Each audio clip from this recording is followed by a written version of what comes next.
Mehdi avait 20 ans. Il était joyeux, il était généreux. Il voulait mettre sa vie au service des autres. Il a hésité à devenir infirmier, puis il a décidé de passer les concours d'entrée à l'école de police. Alors que les obsèques se tiennent en ce moment même, je tiens à rendre hommage à Mehdi et à dire tout mon soutien à sa famille, à son grand frère Amine, que nous connaissons bien, à ses parents, à ses frères, à ses sœurs, à ses nièces et à tous ceux qui pleurent la vie d'un jeune homme qui manquera tant à Marseille. Si la vie de Mehdi a pu être arrachée et volée à sa famille, c'est car Mehdi n'a pas été protégé, alors que l'État savait qu'Amine et sa famille étaient menacés. Aujourd'hui, il tue pour faire taire. Aucun crime d'intimidation ne doit plus jamais se reproduire. La protection de la famille Kessassi que vous avez annoncée est indispensable. Plus aucune famille qui se lève face au narcotrafic ne doit être laissée seule. Elles ont besoin d'une protection à la hauteur du péril.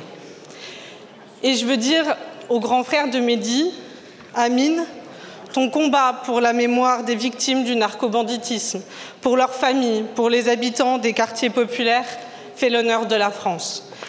Amine, tu te lèves et nous nous levons avec toi pour tous ces quartiers populaires victimes de la double peine, l'emprise toujours plus forte des narcotrafiquants et l'abandon coupable de l'État.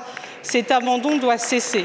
Des moyens doivent être débloqués. Je tiens à mon tour à partager votre émotion, la colère aussi et la solidarité de l'ensemble de la nation avec cette famille qui est en deuil, qui a été plusieurs fois en deuil dans cette lutte contre les addictions à la drogue d'une part et contre les narcotrafics d'autre part.